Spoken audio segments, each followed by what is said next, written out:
Welcome to another episode of Zero Ales and Hockey Tales with Wally. And today I'm so excited to have on a 9 and 1/6-year-old, a 29-year-old from St. Albert, Alberta, Canada, a fourth round selection of the St. Louis Blues.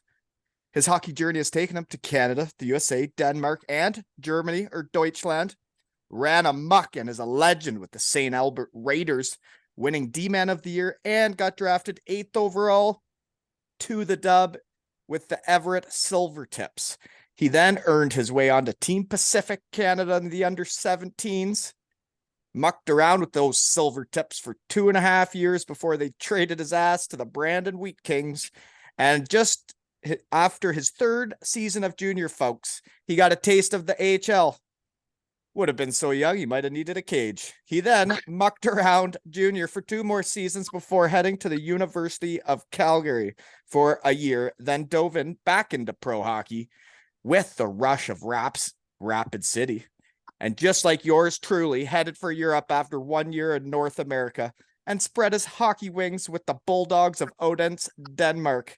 Then he headed for Germany and seems to have found his home as he's been mucking it up for the past 5 seasons in my old honey hole, the DL2, with the Kassel Huskies, the Foxes of Whitewater, or Lausitzer Fuchse, and the shed favorite Selber Wolves, the Ice Pirates of Krimichow. And he is now set to run amok with the Saleh Bulls Halle. Welcome to my grandma's cottage, Nick Walters. Thanks for having me. How's it going? Good. Again, now we know each other. Nice to meet you. Yeah, nice to meet you. I always say shed guys know shed guys, and I just had your old goalie on, Uncle Jerry, eh? Yeah, Jerry. Yeah, Shed guys, no shed guys, that's for sure. they do. That's a good picture of you two bumping heads after a big W there, it looks like. Yeah, for sure. Actually, for a lot of your poster pics, I saw on the bottom corner it said JMD Photography. That person, Yeah. whoever they are, can take a mean photo, eh? Yeah, Jan, I believe his name was 2 years he took a lot of good pictures of me in Kassel. Yeah, like, and I'm pretty sure that's the same thing I saw on the picture where Jerry was in Kassel and he's like looking up and the Yeah. spotlight's looking right down on him. What a Yeah, photo for sure. that one was. You know which one I'm talking about. I think that's actually up for I think the Del 2 is trying to figure out the photo of the year. Well, there can't be a better photo than that. I don't think so. No. But anyways, I get into how we know each other. After Jerry came on, we were ranked 5th in Germany in hockey podcasts, and that's pretty neat speaking English, right? Yeah, for sure. 1 second. And we're back. Headsets off, folks. Here we go. Anyways, after Jerry came on, I had a fan when I put on there, what did I put? Winning is fun or something like that. And some fan wrote, and beating up fans is fun. And I'm like, what are you talking about? I had no idea. And then he sends me some photo of Jerry just coming out of the room really upset, enraged, but like went over towards the other team's fans and maybe threw a push, not even a punch. It was nothing.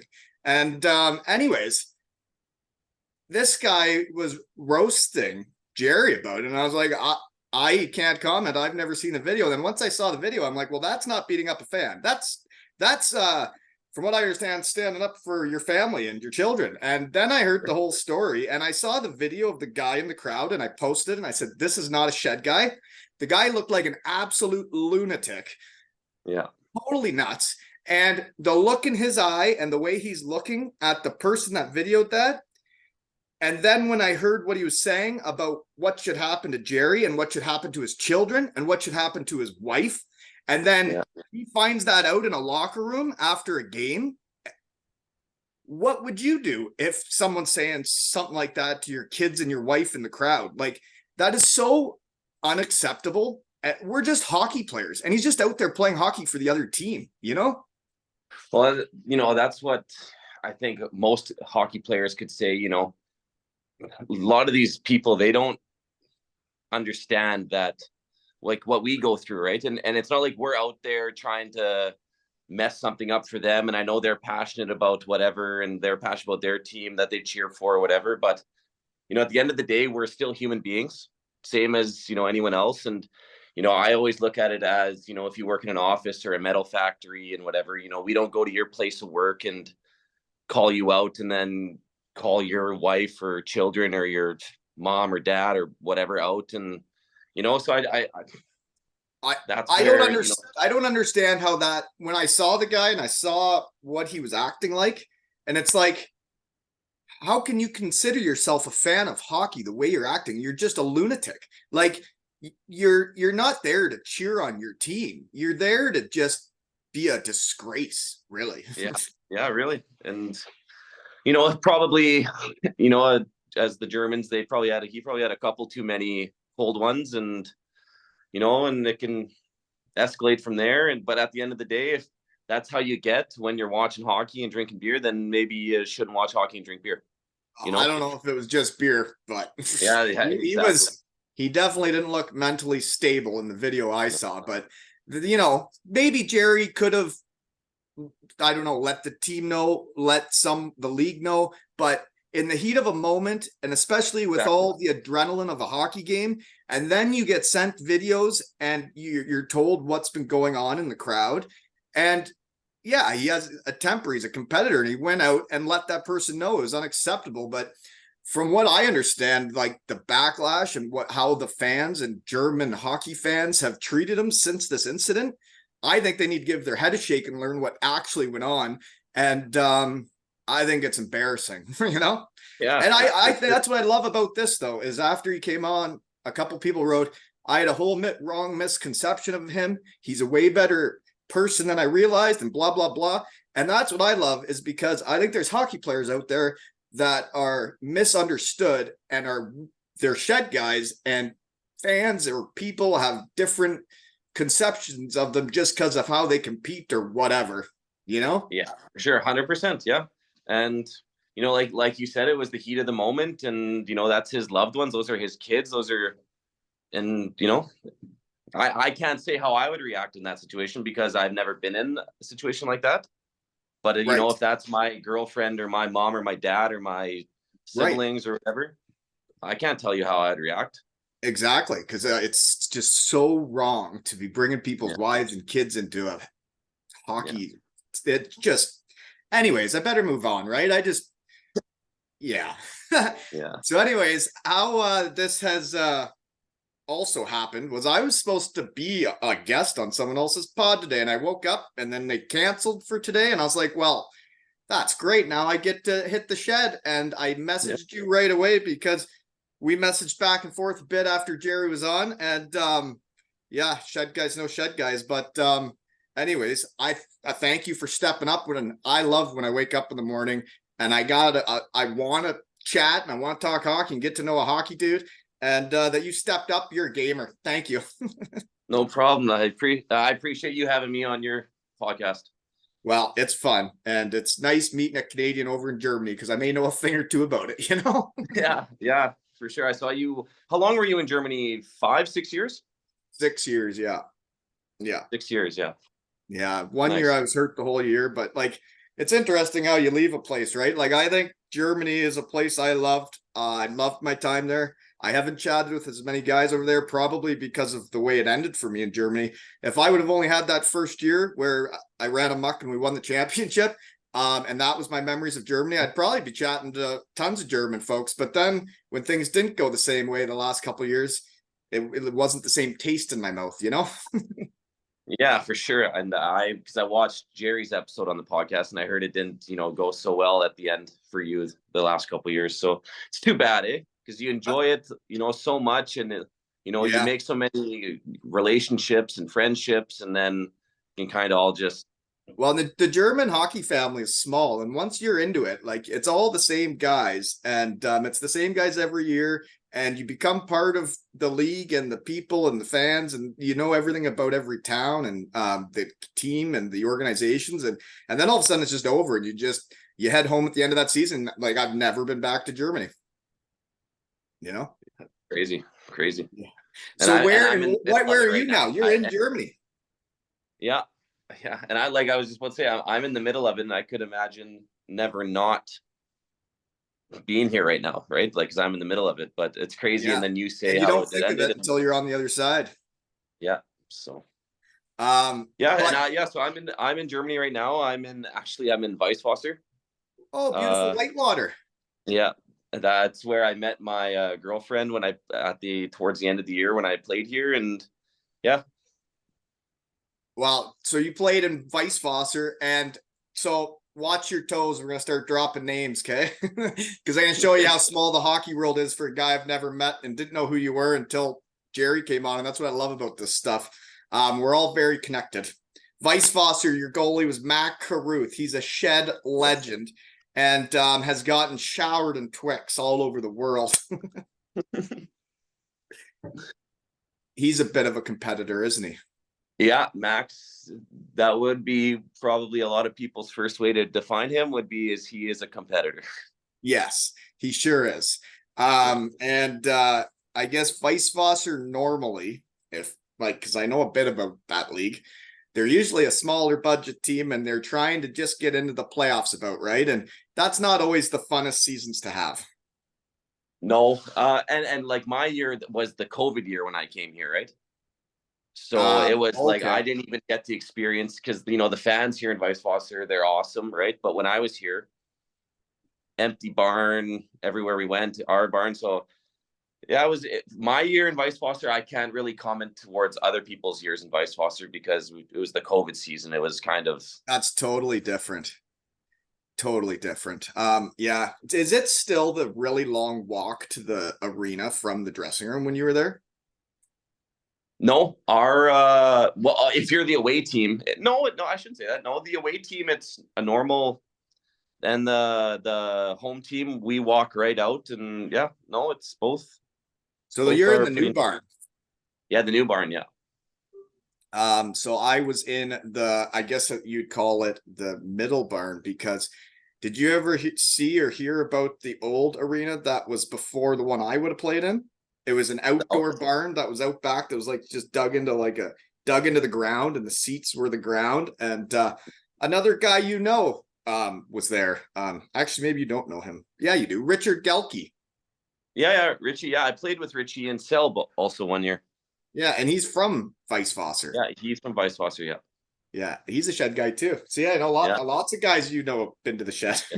But that old arena in Weisswasser is up there for best barns I've ever seen ever. It is the coolest one I've ever seen with my own eyes.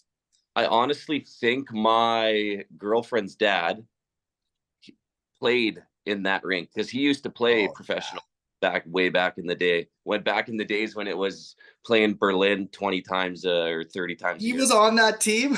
I have brought I'm that up sure before. if I remember correctly, I think he played on those teams back then. Yeah. Well, I remember going to that arena and you got time to kill and you can only play so much two touch. I walked around and was checking out the pictures of stuff, and they literally played. There was 2-team league when the Yeah. wall was up, and they're on the east side, right? And it was they just played each other over and over again. Yeah. Crazy. Small I couldn't world. even imagine some of the battles you get into. I can't imagine because best of seven's enough where you really hate each other by the end. I can't imagine a best of a regular season. But they say genes are a thing, and if he was an athlete, sounds like your gal's an athlete too, huh? Yeah. Well, yeah, she is an athlete, and she had an unbelievable volleyball career.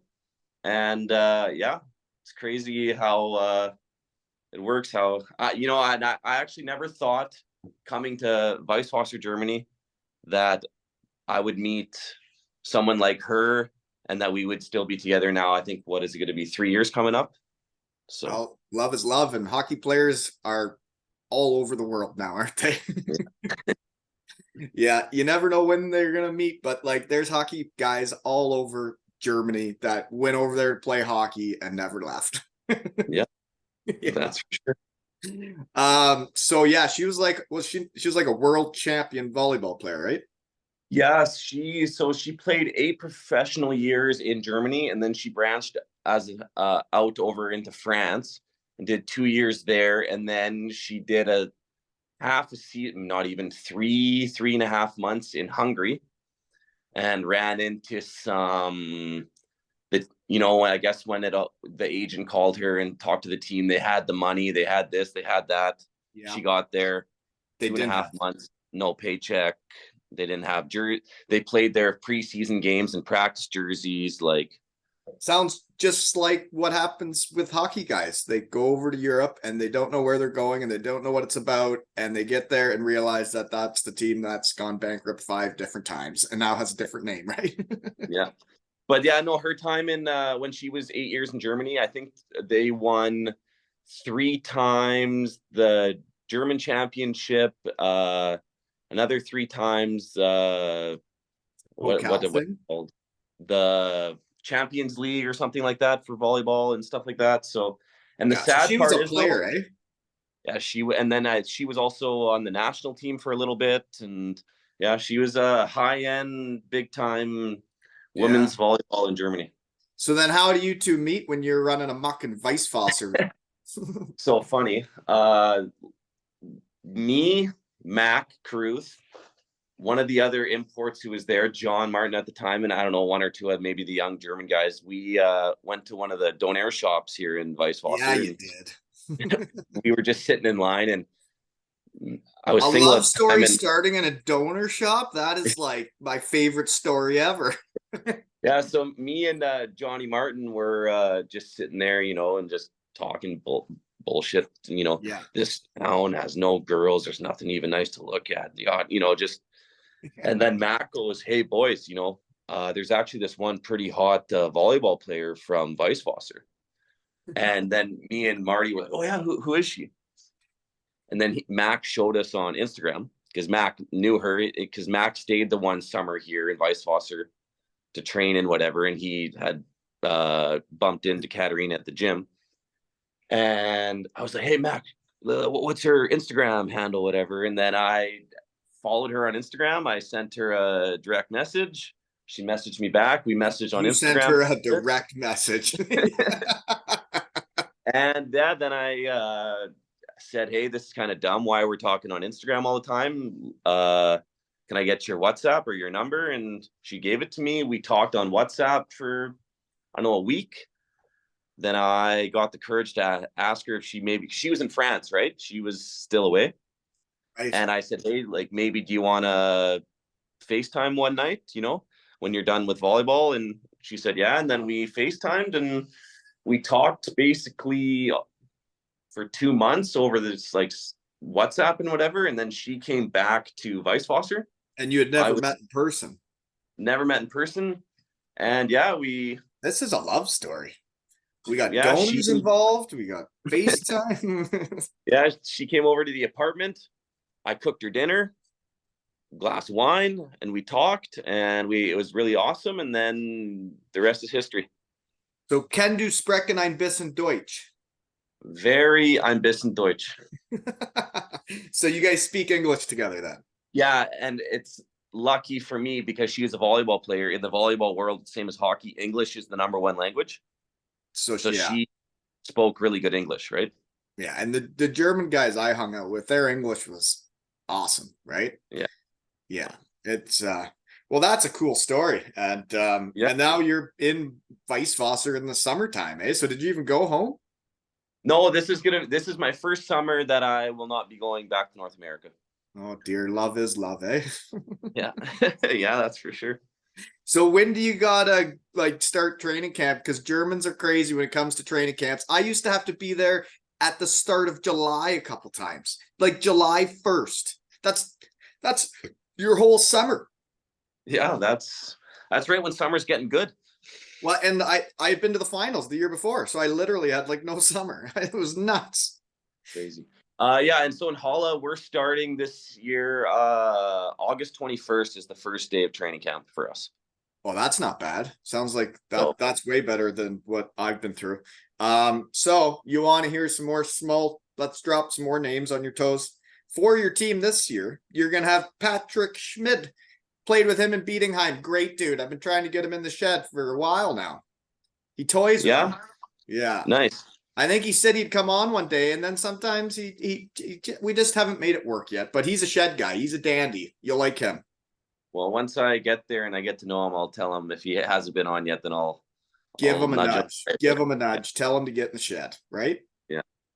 And the next guy is Brett Perlini. He was like small world here. Matt Caruth was just his like apartment neighbor last year when he was in the shed. He's like, he's living above me with Herning. So he's going to be on your squad now. Yeah, and I actually played with Brett my first year. I actually lived with Brett in the coast for, I don't know, 3 months. See, this is a small world, folks. Gets weird Crazy. when we start talking about it, right? Yeah. And by the way, small world is I didn't even know Matt Caruth when I started this. So now I'm like part of the family.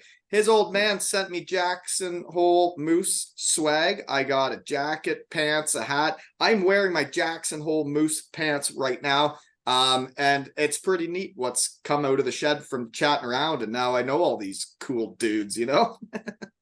Nice. Anywho, okay. More small world here because those are two guys I know for this year, but you also played in Krimitchow. Confirmed shed guy Dominic Walsh would have been on your team. Yeah, Walshy, great guy.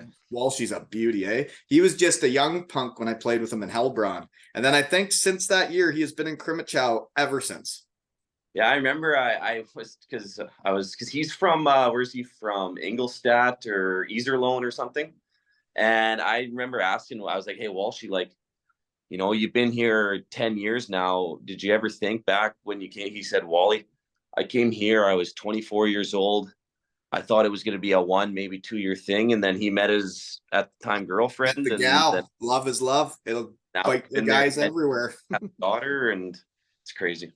Yeah, and I just got in contact with him for the first time literally since I left Hellbron back in 2000, what's that, 12, 13. And like as soon as you write to a guy, he's like, what, Brent Walton? And I'm like, yeah, man. So I can't wait to catch up with him in the shed. He's a beauty. Yeah, he is. Okay, more small town or small world stuff. So you were in Kassel with Jerry, but one of my other favorite young German spielers that I ever played with was Marco Mueller. He was with me in Bietigheim and Hellbron, and he was a great dude. Yeah, Marco's an unbelievable guy. Yeah, and he's like, isn't it? It's so neat for me to see all my little puppies that like their rookie seasons in pro were when I was like on their, I was one of the guys on the team that was supposed to teach them what's up. And now I see all these guys become legends for places. Richard Gelke's a captain. You got Walshy and Krimitchow for a decade. Marco's now a legend in Kassel, and these were my guys. And then Corey Mapes was a legend in Hellbron. Good stuff. Yeah. No, and I think Marco actually just I think he just became a dad a few months ago. It's crazy because when I played with him, seeing all these puppies grow up, it's crazy. Yeah. And like Mac's about to have a kid too. Yeah, that's right. Kira, his wife is. Yeah, that's right. They're about to have a baby too. Yeah, crazy. It's crazy watching people go through what I went through because it's interesting how I can relate to the younger generation of guys because like I did go through having kids in Germany, Cardiff, Wales, and like the ups and downs of pro hockey, and also the feeling of like, well, pro hockey wasn't what I always envisioned it as a young kid, and it isn't everything I hoped it would be sometimes, right? Hey, you're talking to a guy. Hey, that's for sure. I can totally relate to that. My professional hockey career is not even close to what I thought it was going to be. Right. And everybody's got a different path. And like, I know, and it's like, I saw you're on under 17 with Team Pacific. And at that point in those young guys' lives, they all think you're going to the NHL, right? We all thought you're going to make it if you're on that under 17 team and you made it out of all those other kids. I got to go to the final camp and thought that was really cool that I was with guys that were going to make the NHL eventually. And I thought it was neat. I got to play with those guys, but like, the guys that made those teams, they all thought they were going to the NHL. But then I pull up that team today, and there was only one NHL logo beside the player, right? On the team that I was on. Yeah. And who was that? Probably Matt Dumba.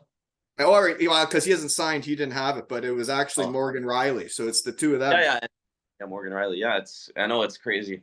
Yeah. Yeah, and it doesn't always like it doesn't always play out the way you think. It's like, for me, I never thought I was going to get close. And then once I got close and I went to the NHL training camp and everything, like, I didn't get close. And it was like, well, that sucks. Yeah, yeah, I know it's crazy. It's like I just said, I never envisioned that I was gonna come to Europe or anything like that. And I thought if it didn't work out, say the NHL, I'd be like an American League guy.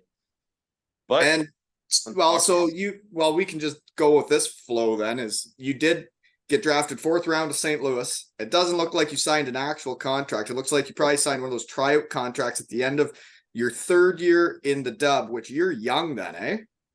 yeah, I was 18, and it's not very often 18-year-olds get to play in the American League. But so what I got drafted, and my first year being drafted with St. Louis was the lockout. Oh, the lockout suck. We never had training camp in in September. So they wanted me after I finished in Brandon just to get a little taste and experience of professional hockey, to go down to Peoria, Yeah. and get a taste. They said you might not even play a game, you might get some games in, but we just want you to be around the professionals and the pros and just get a feel for, because they thought coming up the next year that'll help me going into training camp. And it's true though, because I didn't know what it took. I didn't know what pros were like and how competitive it gets in North America. Because when I got to Syracuse at the end of my senior year of university, I learned a lot about what pro hockey takes and everything. And it is a jump, eh? Yeah, hey, it was. I remember I was practicing. And it was like, hey, it's my first professional or second professional practice, and it was a hard practice. And every pass is hard, right on the tape. If you have the limp hand or the grip on the stick, it's going right through. So I have this hour 10 minutes hard first pro practice, and then I'm bagged, and I want to get off the ice when coach says practice is done. And but you're one of the young guys. You're just starting the practice. Yeah, and Wally, where are you going? Practice over. I'm going to the dressing room. No. We got work to do. Yeah, we do. Yeah. And then I think I was out there for another 40 minutes, just getting bagged. Yeah, and so you would have been 18, and that's pretty acceptable at 18. But like for me, I had just been like a college guy that was putting up a lot of numbers. I was up there in NCAA scoring, and then they say they want to take the first look at you, and then you get there and you're not playing as much as you thought you would. You're not getting the chance on the power play. You're not getting the chance with the high end players, and then you're living in a hotel. And for me, all my college buddies were back having a time enjoying the end of our senior year, and I'm literally living in a hotel with guys that are just competing with me. It's not like a hockey family. And then you go to the rink and you do the practice, and then you get absolutely bagged after practice. Hey, I know. And all the other guys that you kind of, I was only there maybe 4 or 5 days, but you kind of get little friendships here, and they've all been out of the rink for an hour by the time you're done and showered and ready. You don't feel like part of it. You don't feel like part of the team when you're not all walking out of the locker room together and you're not hanging out with them in the locker room after a practice. Like when you stay out on the ice and everybody else is shooting the breeze and chatting about what they're going to do for the day, and you're out there bag skating, you don't feel like part of it. No, that's for sure. So, yeah. And then you have to go for lunch by yourself, and then you have to walk back to the hotel by yourself. And but at that point, I had in my head, I'm here for a reason. I'm trying to learn. I'm trying to get better. But looking back on it now, no, it wasn't the funnest. Yeah. Well, it's pretty neat. They wanted you to be there at that age. You must have been high on their radar at one point there, because that's 18 years old in the AHL is uncommon. Yeah. So I remember the first game that I actually got into. I think I only played literally 2 shifts maybe. And I can't remember, Norfolk Admirals, and Ryan Ellis is running power plays. And I'm just like, I am nowhere even close to this yet. There's some players in the AHL. When you get there and you're like, how is this guy not in the NHL? Yeah. I got to drop a couple more names down just because I had them written down for the small world. Is you played a year in Denmark in Odense, eh? Yeah. I won a gold helmet with Henrik Nielsen.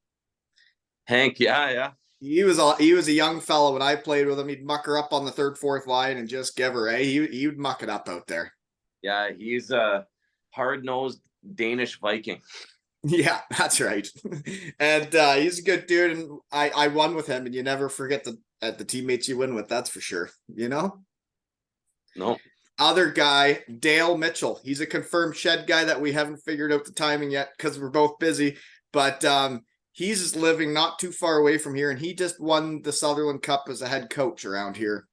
So yeah, it's crazy when Dale, when I heard that he was getting into coaching, I never would have thought that he was a guy who would get into coaching. But he's having lots of success with it, and I'm proud of him and pumped for him. And yeah, it's crazy how different the past people take.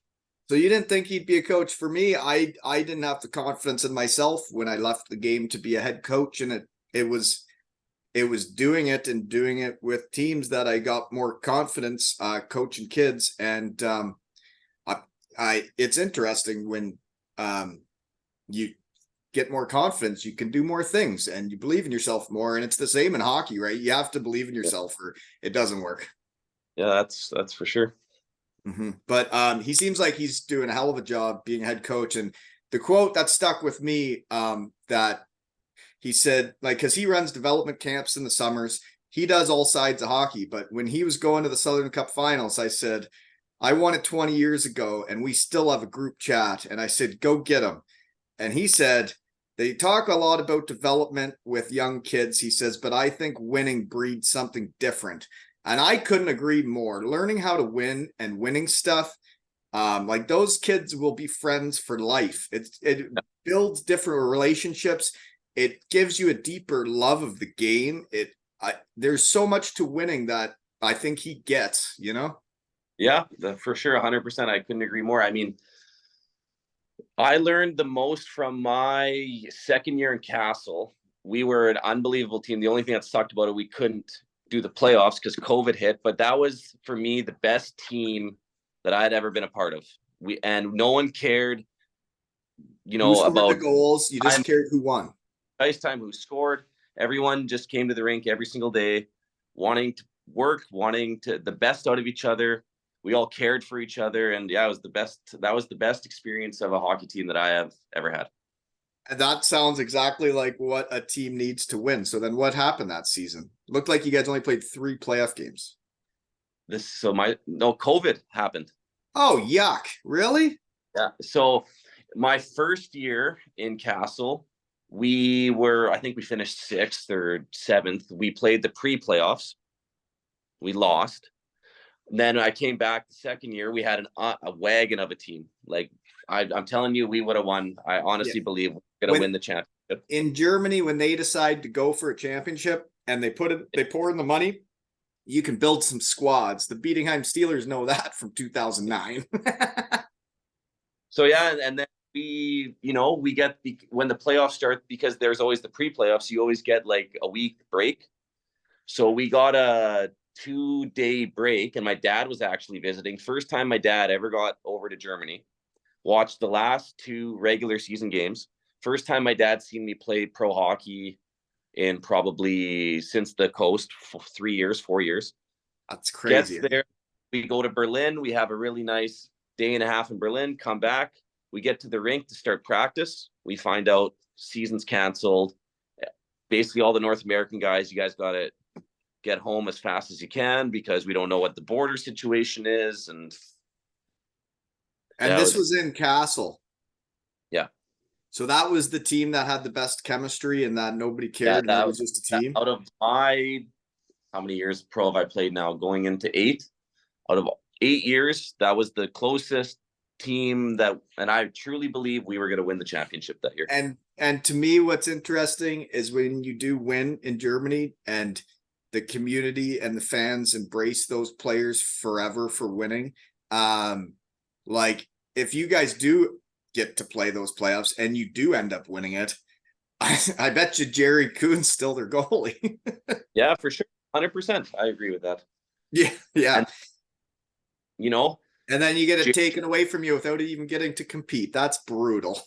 yeah, it was and like, on those winning teams, you're so close with the guys, right? Because there's some teams you play on and you're not so good and you can't wait to get out of there. Yeah, But we didn't want to leave. We didn't want to leave. We wanted to do it.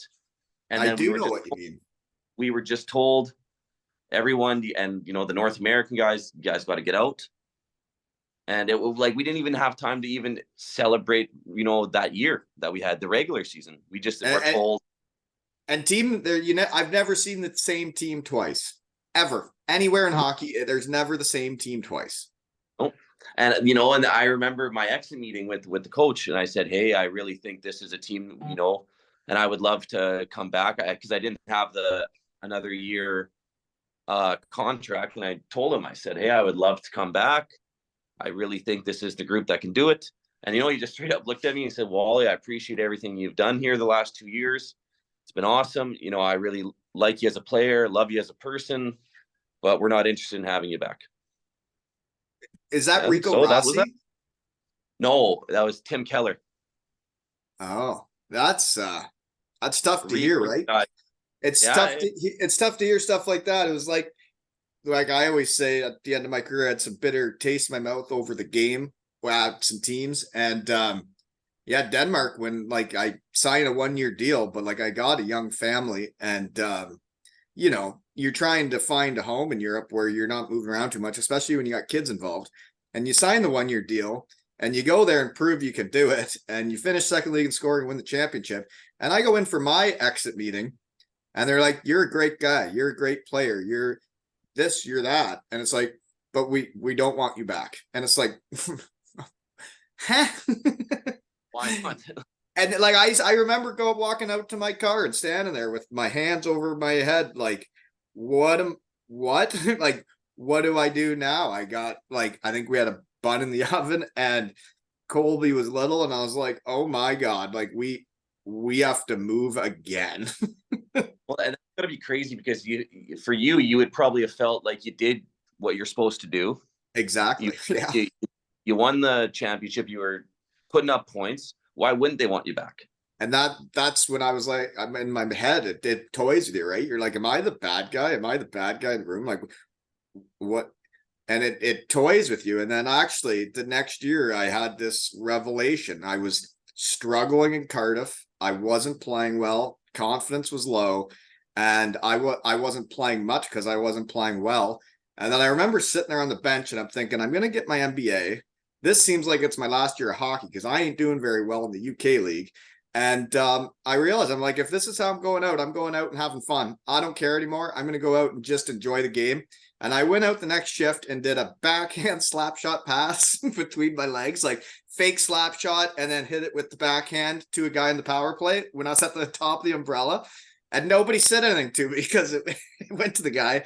And then I was like, okay, well, I'm just going to have fun from now on. And then I started doing spinneroonies and putting it between my legs. And then all of a sudden I was having fun and the team actually started winning. And then we won a trophy that year. And then all of a sudden my love for hockey was totally back. Nice. Yeah, weird. But Yeah. not getting asked back can really piss a guy off, right? Yeah. But on the other hand, what that's how I felt for a long time. And then this year in Kermanchow, I have my exit meeting.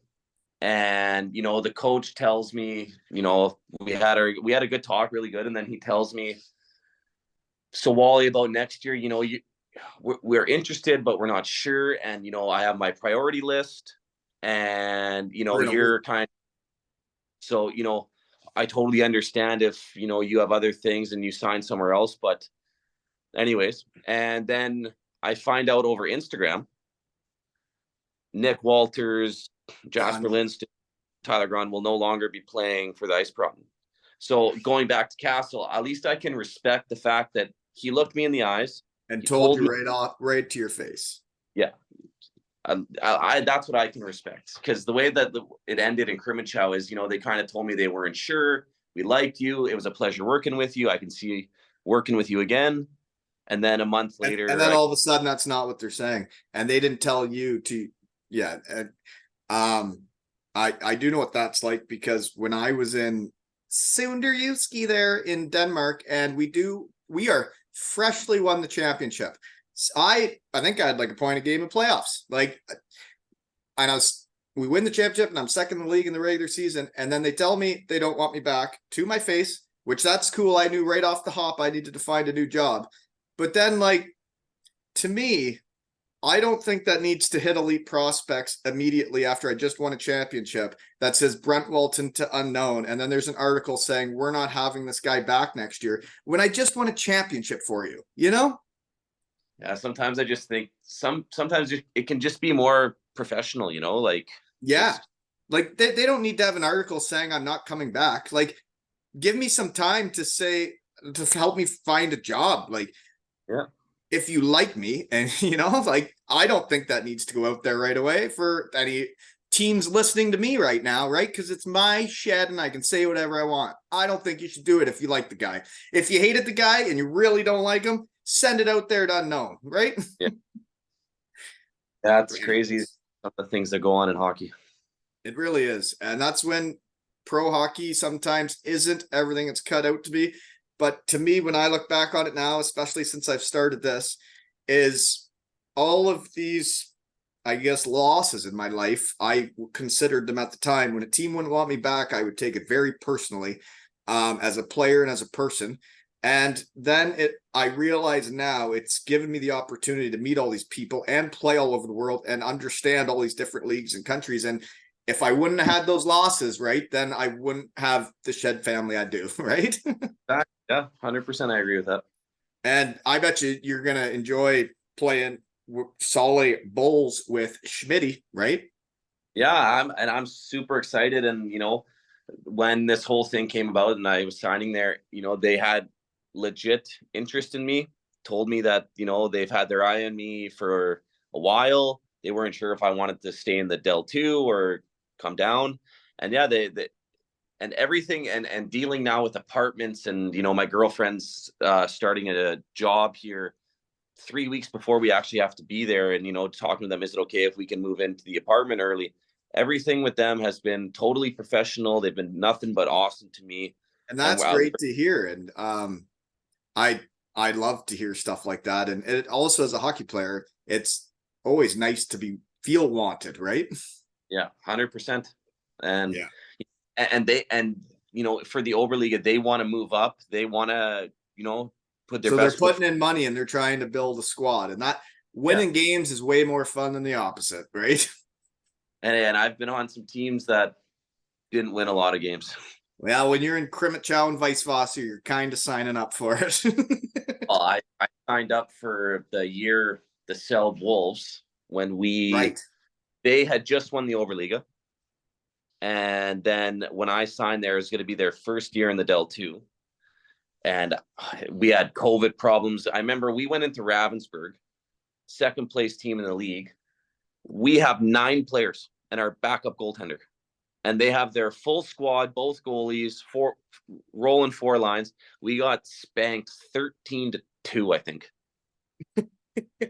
And playing those games, you're just so deflated as a hockey guy and a competitor. It is deflating stuff when you're in a squad like that. And four defensemen, 37 minutes, but the league, but the league didn't want to cancel games. Because they just had the COVID season. Didn't matter. They wanted to get the game done. They didn't care what it looked like, how it looked, and it was kind of unfair. But hey, it can only make you a better person, I think, better player.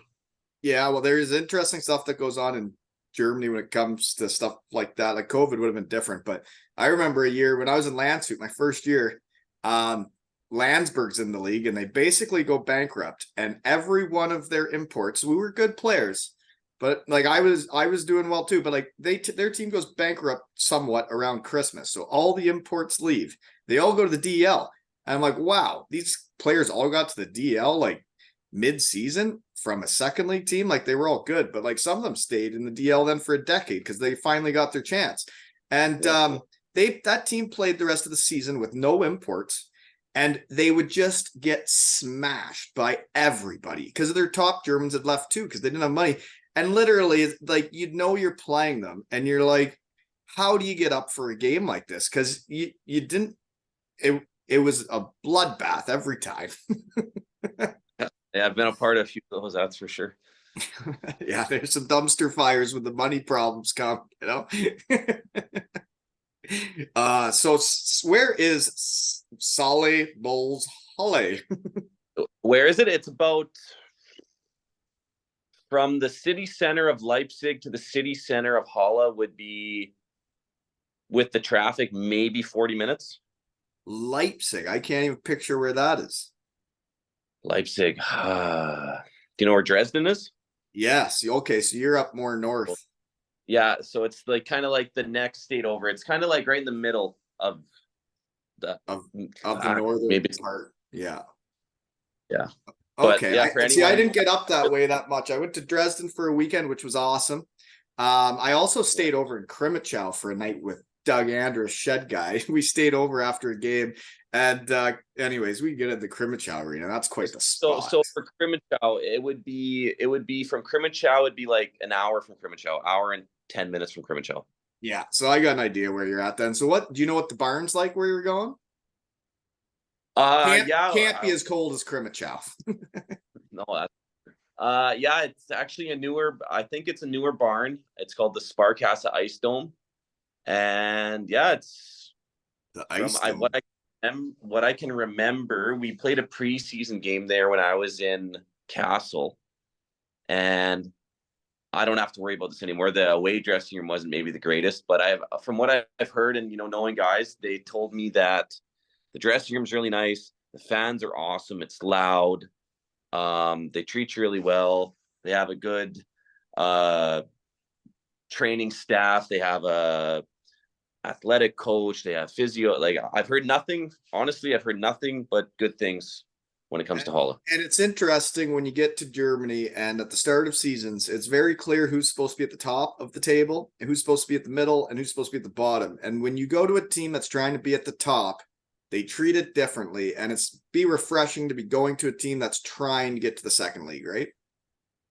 For sure. I mean, so the way that my last 3 years went are I came to Weisswasser, which I had a really good time here, but it was the COVID season. It didn't really matter where you played, what city you were in, because you couldn't do anything. And there's no fans. Then I went to Selb, and I knew it was going to be a tough year. Maybe not as tough as it was, but I knew it was going to be tough. But at the end of the day, that year we did what we set out to do. We kept the license. We stayed in the Del 2. So that was a accomplishment that I kind of took, like I did something good because, I helped the team stay in the Del 2. Yeah. And then Kermanchow was kind of a tough year for me personally. I severed a tendon in my finger in the third preseason game. Mm-hmm. Had to get surgery, missed half a season, came back. I think I played 26, 27 games this year. And then at the end of the season, when it was over, I had to get another surgery on the same finger. And then our team in Kermanchow this year, last year they finished sixth. They wanted to have another really successful year, and nothing went right this year for us. Just nothing. Couldn't win when we were supposed to win. And getting injured sucks. And when you're missing games and you can't, when you do come back, everybody's been playing all season and have gone through training camp and are, it's hard to be at the right level after an injury, no matter how many bike rides you do and bag skates you do. They've been, playing against each other all season, and it being injured sucks. There's no way around that. It was just a tough year, team wise, personally. It was just overall is tough. I remember how many bike rides, how many workouts, how many stairs I ran, how many, trying, and then you get back to it, and they were 3 months ahead of me. Simple as that. The rest of it's the hardest times I had in my life were when I was injured and I was a hockey player. I think it was you want to be a part of it. It's the same as like when we were talking in the AHL, when you don't get to go have lunch with the boys, you're not walking out of the arena with them at the same time. When you're injured, you're doing different things and you're not a part of it. You're not out at practice joking around, and you're not in on the inside jokes because you weren't there when it happened, and it sucks. Yeah. And the bus rides, to and from after you win, how nice is a bus ride? You're not. You're all sitting up chatting. In Germany, you have a beer on the bus, right? Yeah, one or two sometimes. Right, one or two. I don't know. The game might have changed. There was a season or two where like we could have. There were cases. It depended on the win, right? Yeah, it depends on the win and if you have a day off the next day. And yeah, oh yeah. The Friday games you don't do that, but the Sunday games, you win a road game on a Sunday and you got Monday off. Should be a good trip. After you won both games on the weekend, should be a good trip. Yeah, definitely. But when speaking of the small world, we talk about Selbin staying up. Is this season they had Bryce Reddick and Richie, and I spoke with them both when they were about to go into the relegation round and they were trying to stay up again. And he told the story of how you guys accomplished it the year before. And then they did it again. And after they won, because I had chatted with them in the shed, which just warms my heart, Richie thought to FaceTime me from the locker room. And I got to have a beer with them in the locker room after they had just stayed up in the second league. And I thought, man, I feel like I'm a part of the squad here. And I'm seeing Shed guys so happy they just won. And to feel like you're part of the game again and you're like part of teams again, it's the best. Yeah. And that's probably got to be hard, now that you're retired. You probably miss those all the time, hey? Well, and that's why this has been so good for me mentally and for like, when it was hard getting out of the game, it really was. I had no team. My kids weren't on teams yet. They were just in the tyke where you skate around pylons. And there's two things. It's been starting this and seeing all my friends again and getting to relive all the fun we had and some of the winning. But then also like I'm coaching kids now and I have like teams that we get to go to tournaments, try and win trophies. We try and win all Ontario's. And I get to build a team and a culture the way I think hockey should be. And it's life-changing stuff. Yeah. Yeah. So, and like how when you were on with Jerry, I can't even think about that. It makes me really nervous. And, like at least, you went to school and, I was a Western leaguer. I tried the school thing for a year. It wasn't for me. Jumped into pro. And I mean, I'm a little bit younger than, you and Jay, for example. So hopefully I have a few more years, but yeah, it's crazy. And I'm not looking forward to the day when. Yeah. And it happens, to be honest, like for me, it was so weird that I went from being like the youngest import in the second league in Germany when I went over there, to then being the guy with kids in the only guy with kids in Cardiff when I went there. And it's like, I'm the old guy on the team and like, I'm the guy with a kid. And to think of how fast it went, it's nuts. Crazy. Yeah, I know. I still remember my first time coming over to Denmark with my buddy. We were living in the same apartment, not making very much money because it was just an opportunity to get to Europe and having a blast. And now I'm almost 30 and 8 years gone by already. Like, yeah. So that's I got to ask about this then. So you go to Denmark as an import, right? And then how do you find out you can get a German pass? It looks like you got one. Did you get that right away? Did you go into Kassel right away as a German? So I did the coast and I blew my shoulder out and after 1 year in the coast, I was sick of, I was in that North Pacific division when you're going from Rapid City, South Dakota down to Allen, Texas, 19-hour bus rides. And then you're doing 12 hours that came up to wherever. So then I decided to go to Denmark, got in contact with a European Danish agent. And it was late already for European standards of trying to get over. Yeah. He found me a spot in Odense. Me and actually my buddy who just came out of the CIS, and the way it kind of worked was they basically took the two of us for the price of a player and a half that they would pay.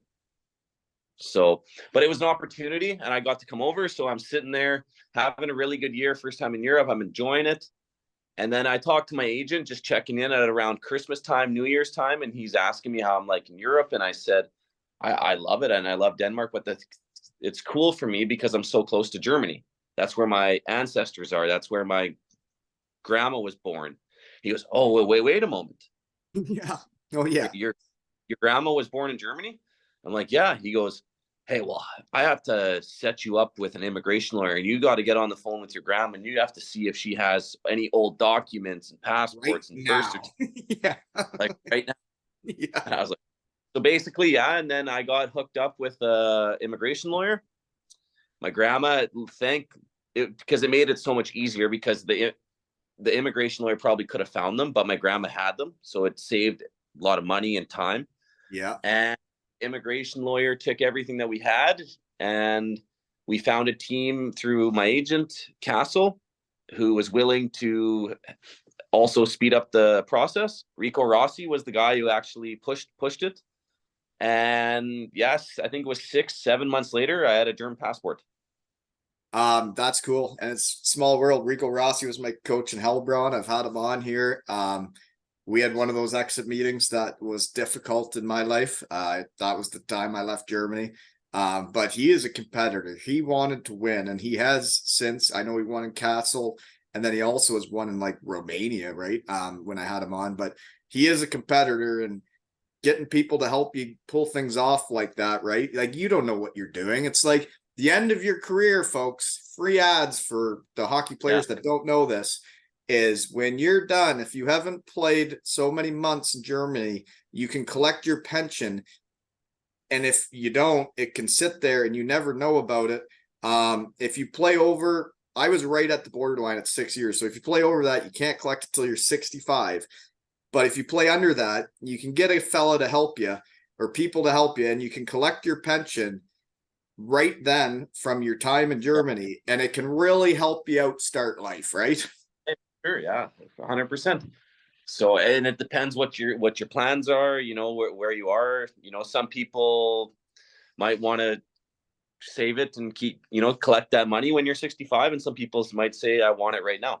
I need it Right. right now. Or then like if you're looking to buy houses or stuff like that when you're getting out of the game and you're trying to set up life or whatever, like sometimes you could use that little nest egg that Germany's provided for you. And it is the only league I played in where there was a pension being paid into, and at the end of your time in Germany you can collect it. And there are perks to playing in Germany. Say, for example, you hurt your knee and you play for another 6 years and it goes again, and they do in fact know that it's because of that first injury. You can get compensation for injuries while at work, right? Oh, you're back now?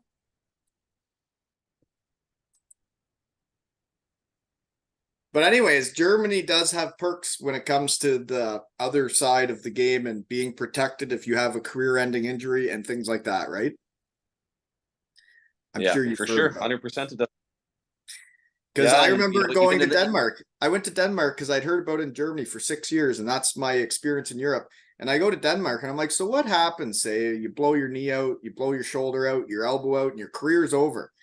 And they're like, well, that'd be too bad. you wouldn't get anything. You'd get a pat on the ass and thanks for coming. Yeah. But in Germany, if you do that, then, say your knee, then the BG, yeah, they call it. And yeah, and then also and something that I'm going to probably do this year is get private insurance. Right. And I never got that, but I heard of guys that did. And then you're paying that basically if that one of those injuries do happen, it would be more lucrative, right? Yeah, for sure. So yeah, no, I love Germany. I think it's awesome. Even in the off season, that Germany takes care of you. You can jump on the unemployment. The Arbeitslosgeld, folks. I maybe have heard about it. I'm not sure, but the Arbeitslosgeld is you're not working in the summer. You don't have a contract, and you go on. The hockey players go on unemployment for the summer, and you get paid enough to have a fun summer, right? Yeah. Sure. And that's way better than not having any income in every other league, right? Yeah, 100%. But you got to be German and be there to get it, right? It helps a lot. I mean, you can do it as an import.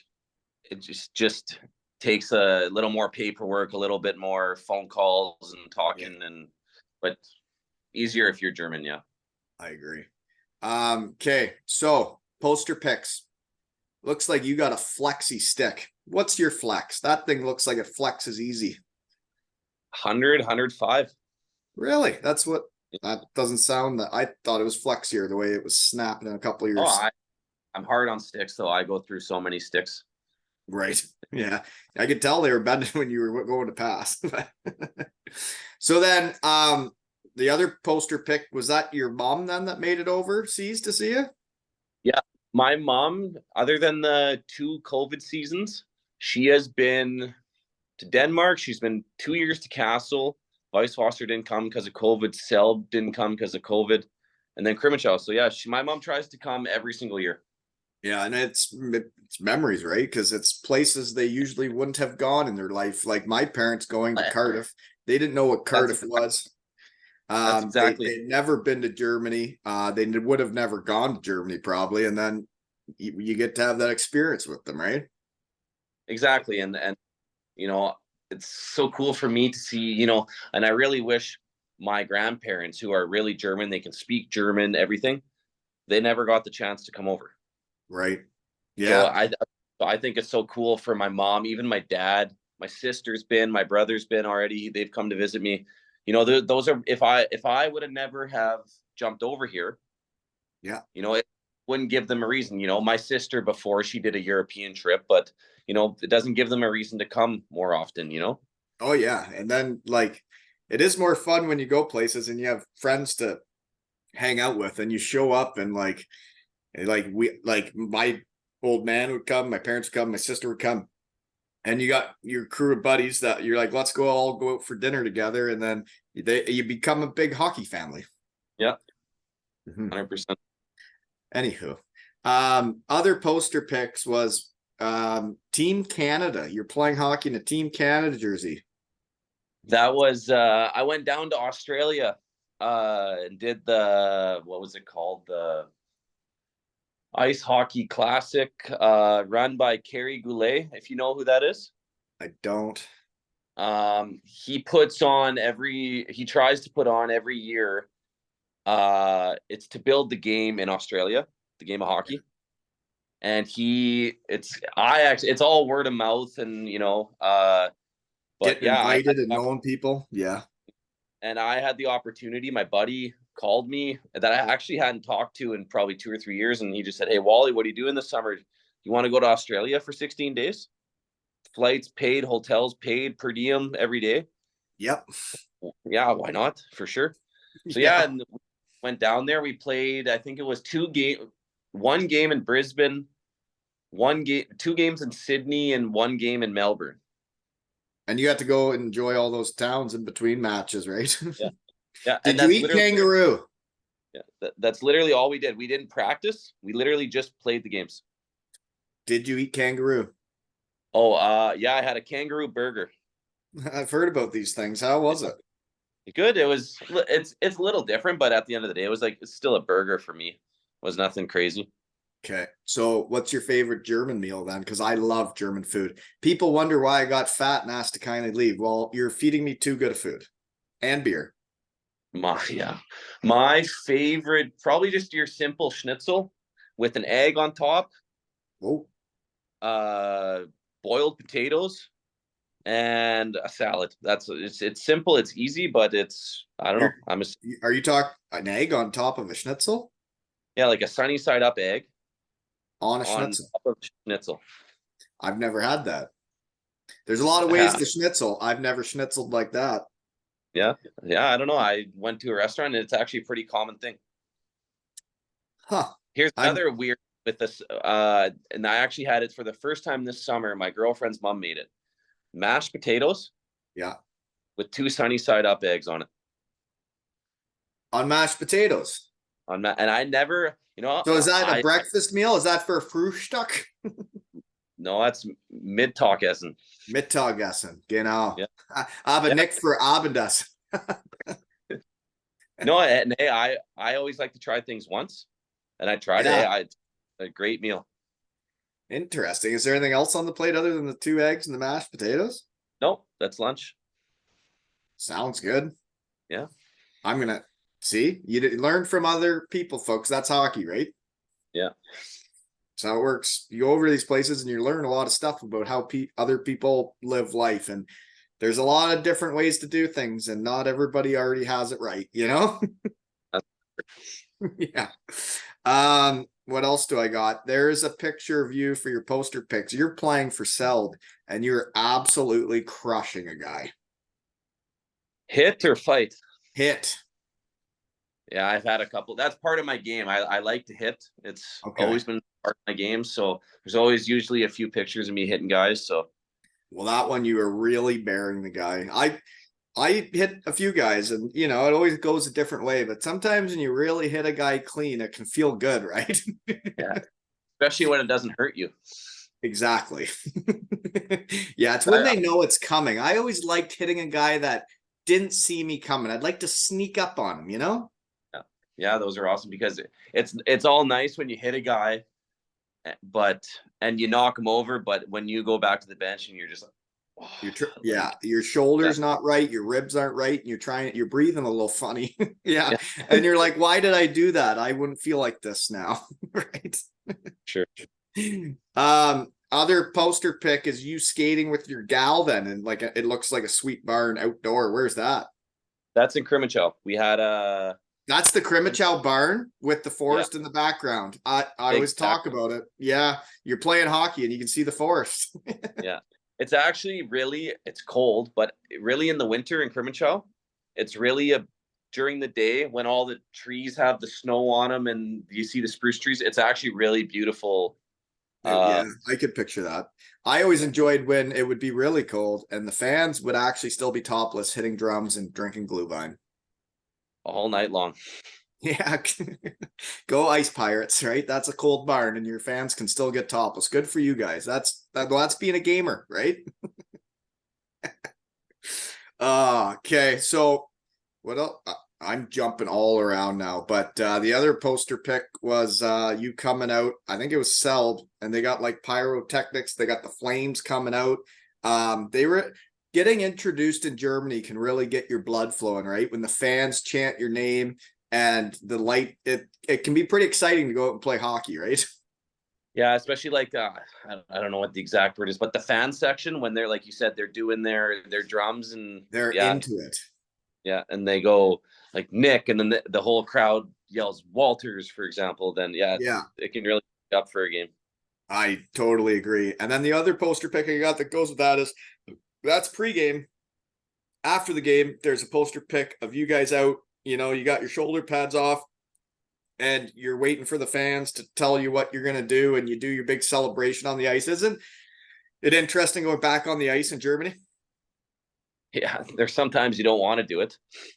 No. When you don't win and they want you to do it anyways. Yeah, that. Yeah. I don't need to see the fans again. We lost. We didn't earn it, right? Yeah. You catch us after a game we win. That's right. But the picture that you're talking about, actually, that was actually a really cool day. It was in Kassel, and Kassel, I don't know if they still do it, but that year, all those fans came down. They trained down to Landshut. And then we won the game. And I think if we won the game, then the players got to train back with the fans all the way back to Kassel and, have beers and have a good time. And yes, and we won. And we had, I think in Landshut, we had I don't know, there must have been 600, 700 fans. That's fun. That's fun. Yeah. Landshut to Kassel seems like it'd be kind of far you'd be pretty well a puddle by the time you get back, I think, but yeah, at least some guys would be. Yeah, there's a few of us that needed a taxi when we got home. Well, with the Bietigheim Steelers, at our lowest of lows there, when we were trying to have fun and we were trying to be a good team, and we just weren't good enough. We didn't have good enough players, and we had a game to go to Rosenheim. and the coach booked the train deal where the fans come on the train. They had a full bar on it, kegs, the full deal. It's exciting. But we lost the game. And then you get on a train with fans that are asking, what's wrong with the team? Why is it so different than when we won? All this stuff. And you're trying to have fun and get to know the fans and enjoy it. But like, then they start asking all the questions of what's wrong. And it's like, well, I don't know how to say the team doesn't have the same amount of money and the players aren't as good, but that's what's happening, But if we would have won that game, it would have been a totally different experience. Yeah, it's crazy how they can go from like you win and you're untouchable. Nothing you do is wrong. You could turn the puck over, right? Pizza City, hot delivery. But if you win the game, they won't talk about it. No, then you're good. You do the same play and you lose. Oh, that Brett Walton. Hey, this guy. That, It's there's highs and lows, and it's definitely winning and losing in Germany. They take it very seriously, and it's true. Pro hockey is serious, but sometimes it doesn't go your way and whatever. And it's like, well, if we get this wound up about losing, we might not win the next game. We should maybe try and stay not too high, not too low, Yeah. And have fun and try and have fun, right? So anyways, growing up in St. Albert, Alberta. I don't know where that is. How big's that town? St. Albert is a suburb now, back then, but now you couldn't even leave Edmonton and you'd be in St. Albert. You wouldn't even know that you're in St. Albert. It's a suburb of Edmonton. Oh, okay. So I got you. Yeah. So you play AAA for your hometown, St. Albert, or that, whatever it's called, off Edmonton. But you get drafted 8th overall to Everett. That is high. I was the last pick of the draft of the OHL, the very last one. Yeah, it was a really cool experience. I remember that whole experience. Talking how many scouts called that year, and I'm playing bantam hockey, right? How many scouts, how they find your parents' number, or who they call to get your parents' number. The phone would ring all the time, and mom and dad I'm sitting downstairs playing video games or whatever I was doing. Hey, Nick, come, the phone's for you. Hey, this is Jim, whatever, from Swift Current. This is Bob, whoever, from Tri-City Americans. It's really cool. It was a really cool experience in my life. And at that age, that you would feel pretty cool because, like, I just thought it was cool. I was getting ranked to be drafted, and then when I did get drafted, I'm like, wow, that's neat. But when you're one of the like high-end prospects, I've never been through anything like that. Yeah. I mean, I was 14 years old, and felt like pretty. Yeah, but I felt pretty cool, and then I got drafted pretty high, and once you get drafted, then people start to, take even more notice. And and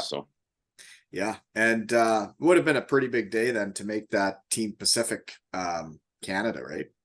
Yep.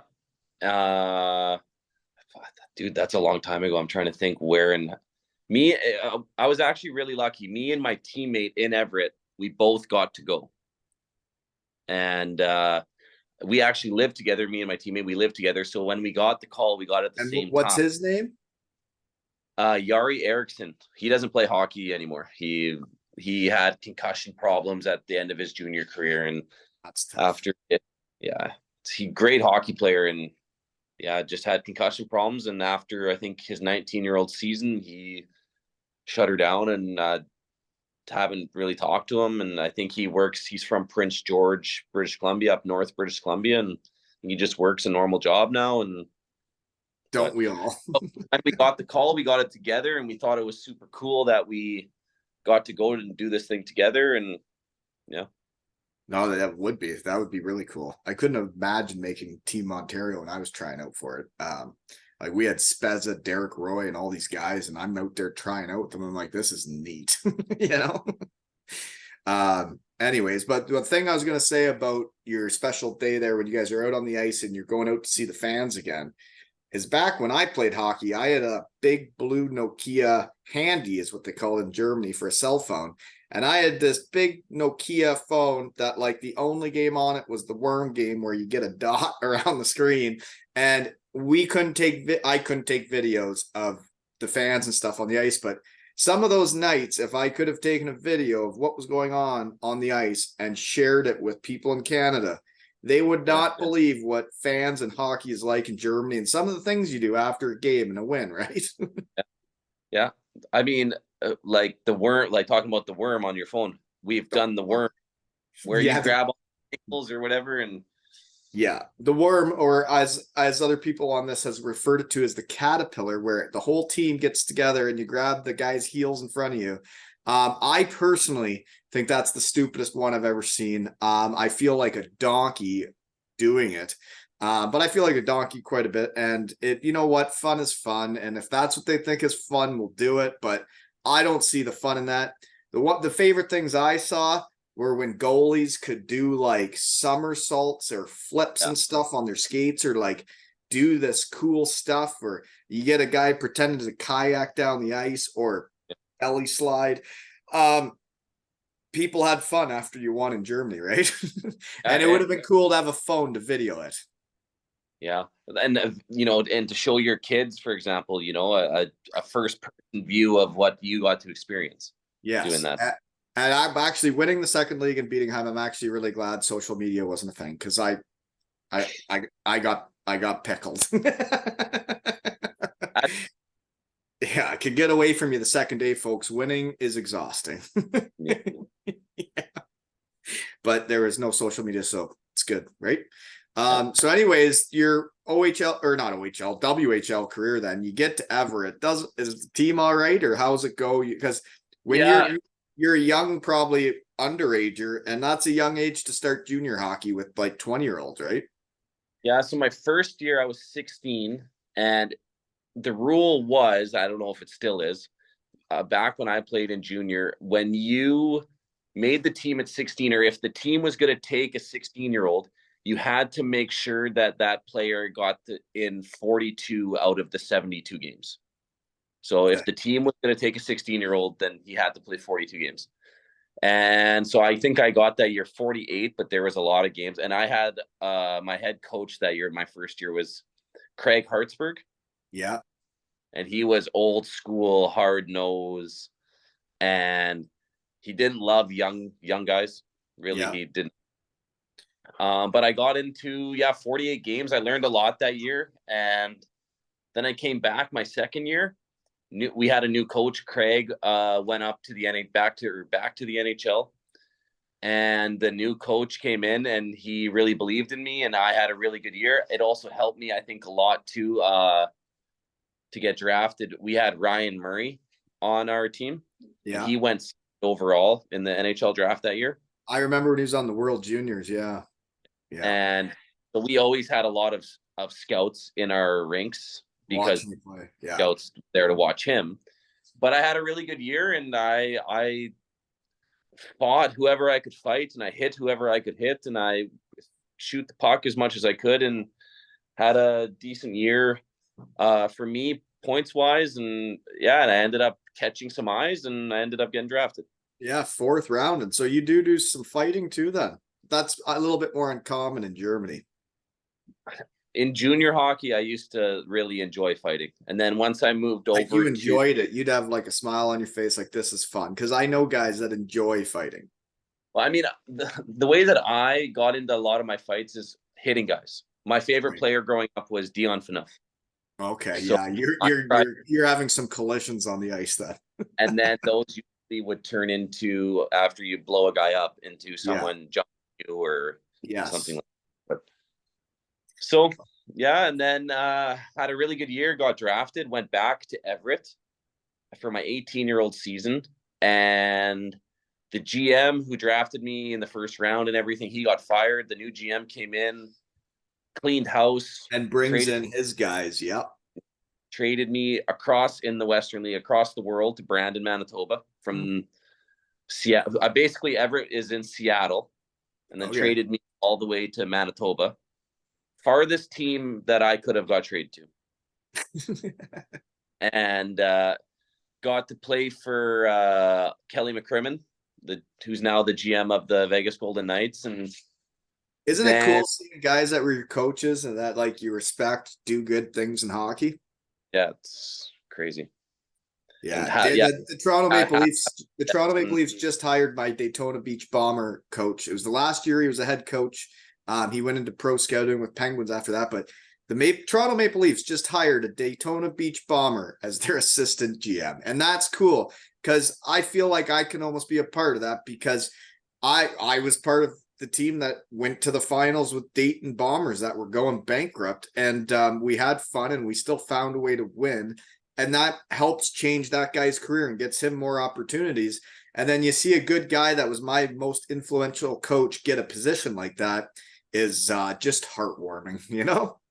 Really, it is, yeah. Yeah, so And then, that's cool. He's a head GM too.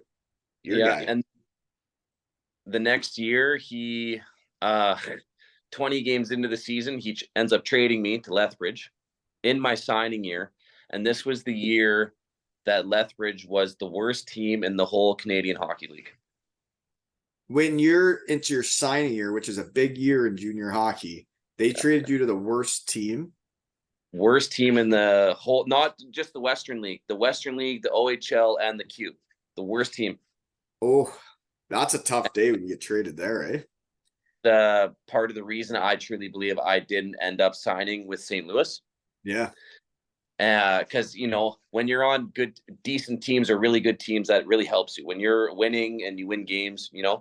But Yes. I got traded 20 games into that year, my signing year, to Lethbridge. And I think when I got to Lethbridge after 20 games or 19 or 21 games, whatever it was, they had only won 3 games. And I played 54 more games or whatever it was, 55 more games for that team that year. We only won 9 more games. I talk about it all the time. Winning, like Dale Mitchell says, winning breeds something different. Winning gets people noticed. Scouts, teams show up to watch finals. They show up to find out who's on a third line or second line or first line. That is what is making this drink stir. And they go to find out why teams are winning. And when you're not on a winning team, it is so hard to go to the next level, to go different places. When I was at Western Michigan, I was running amok. And like there's a year I was 4th in NCAA in scoring. And I wasn't having anybody coming watch me because we were in 11th place out of 12 teams, 100%. And I honestly, truly believe that the St. Louis, why would they come watch me play the Edmonton Oil Kings, who ended up winning the Memorial Cup? How can you look good when you're on a team that's brutal? You can't. It's when you're playing in your own end, you can't look that good. No, so it didn't work out. And I remember they called me and they just said, "Hey, Nick, we're not gonna sign you. Not really your fault. It's a business. You got traded to a very not so good or shitty situation, and don't give up. There's lots of overage players who get chances and opportunities and whatever. It's been a pleasure to get to know you over the last two years since we drafted you. Best of luck moving forward." Never spoke to the guy that I would talk to every 2 to 3 weeks. Never spoke to him again. And that's how it works. And the one I always remember was when I went to Hellbron, we signed a guy out of the coast, David Fisher, a D-man. He had been a first rounder to the Montreal Canadiens, like a first rounder, and he never signed with them. And then when you get to know the guy, he's a competitor. He practices hard. He's tall. He can skate. And like he's good in all situations. And you get talking to him, and you're like, what happened with Montreal? Like, how do you not sign as a first rounder? And he said, well, the GM that drafted me got fired. And then they want to bring in their people and their guys. And it changes everything that you don't have the people in your corner. And then when you do get released, kind of like, say, me in Denmark, it's like, when you're let go, then all these other teams are like, well, what's the issue there? Like, why is he let go? Right. And it's piss you off. Right. Yeah. But, and I was really bitter about that for a long time. I really struggled with, because, I get first round Western League pick, get drafted 4th round, doing everything's really well. Going the way it's supposed to go. Then one day you get traded, it doesn't work, But I battled, I struggled, but now I'm at a point now in my life and in my hockey career. How many guys would love to do what I'm doing? How many guys that I played with don't do this anymore and probably wish they would be able to do it? And it took me probably 3-4 years to get past that and to I be okay totally know at what it. you mean. So it's how you look at it. Yeah, it's like when I had left Western Michigan, and then when I got there and I made defensive mistakes in practices that like they wouldn't trust me to play me in games because I hadn't been taught properly how to play D zone and stuff. And then you see your window and your opportunities slipping away, and you get like, because that's what you were trying to accomplish, right? Is always the top. And then when you see it not happening, it can mess with your head. It's like when I went to Germany for a while, and then I would see like a college teammate playing in the NHL that like I know I could play with them, and they're playing in the NHL. And then you're like, well, what would have happened if I would have stayed back? What would have happened if I would have done this? And then all of a sudden you start playing the what if game instead of just enjoying what you're doing every day. 100%. And that's where I struggled. What if Yeah. I never got traded? What if Lethbridge was better? And that's when I got into my head, and then you start thinking too much, and then you're not. And then you got to be feeling the groove to play your best hockey, and it sounds like you got the right attitude now, and that you're going to run amok with the mindset you got now, because you just got to enjoy it, and you got to realize not many people get to show up and play hockey for a job and like get compensated for it, right? 100%. And what I've come to learn is, as you know, it can end like this. So you should enjoy it as long as you can and make the best of where you are. And yeah, 100%. That's what how you have to look at it, because it's going to end every day, or it's going to end for everybody at some day. And that actually is one of, like, you see what people post on all the stuff, right? And there was a guy that was in the Southern Pro League this year, and he posted a video of packing up their bags when they got put out of the playoffs. And he put up the day where you're cleaning out the locker room, and he shows all the guys cleaning out their bags. And I just wrote to him, I'm like, man, I remember those days. You almost feel sick to your stomach because, like I said, the same hockey team never happens twice. Some of those guys, you're never going to see again. And you're also, what that day is the end of the chapter, that like you're one more hockey season closer to being done the ride. Yeah, 100%. So, yeah. Anywho. Okay. We talked about everything really, other than you went to the University of Calgary, so you did do it for a year. So were you thinking of like being the school guy, or were you just doing that to get more ready for pro? That's one decision. If I could go again and do differently, I would do that differently, because they give you a grace period after the Western League for every year that you play in the Western Hockey League or in the Ontario League or the Q, you get school. You get 1 free year of tuition and books. But they give you a grace period I think it's 6 months you can go. And if after 6 months you decide pro is not for you, you can come back and you don't have to redshirt or anything. Yeah. And if you go for a year, then if you do decide after a year to go back, then you have to redshirt and not play for a year. Or year, half a season or whatever it was. And I should have went right away after junior. I remember after the 20-year-old season in Lethbridge, me and this one of the other 20-year-olds, we got asked to go down to the coast, South Carolina, and finish the year there.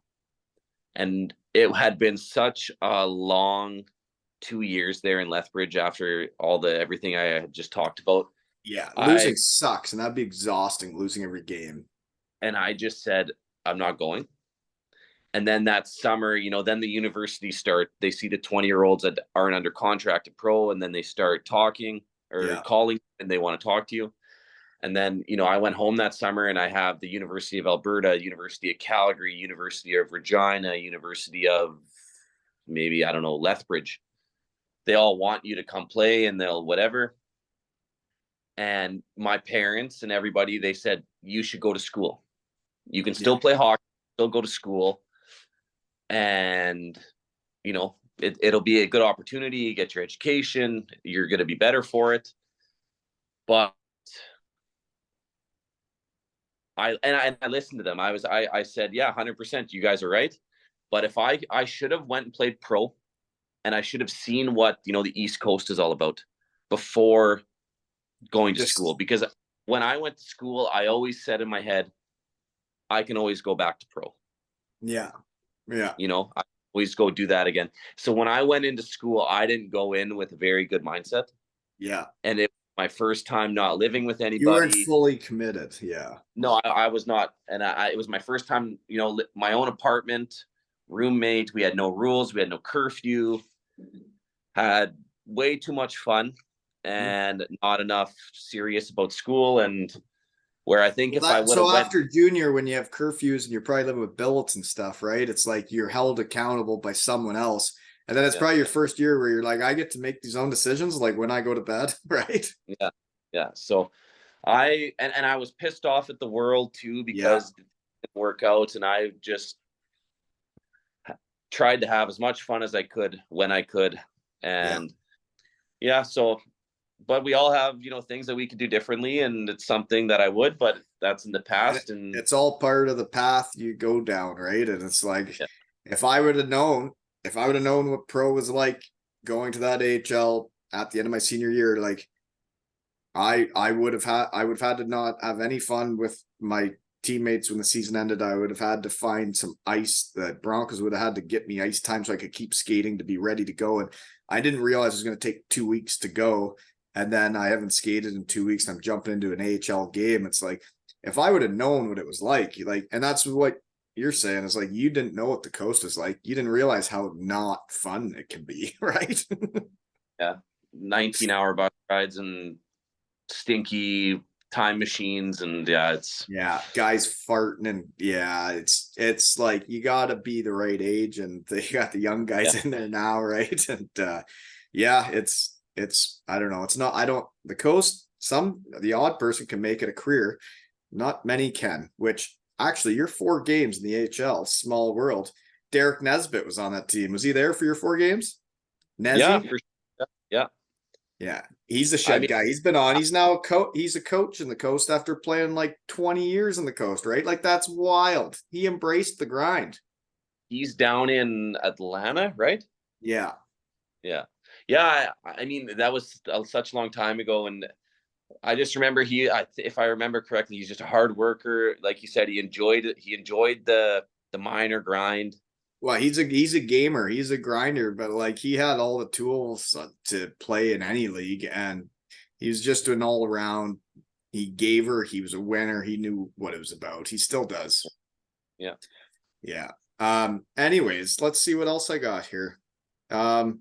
I don't. What's your favorite arena barn in Germany? Favorite. You can I say barn or atmosphere because the barn doesn't make the atmosphere, the people do.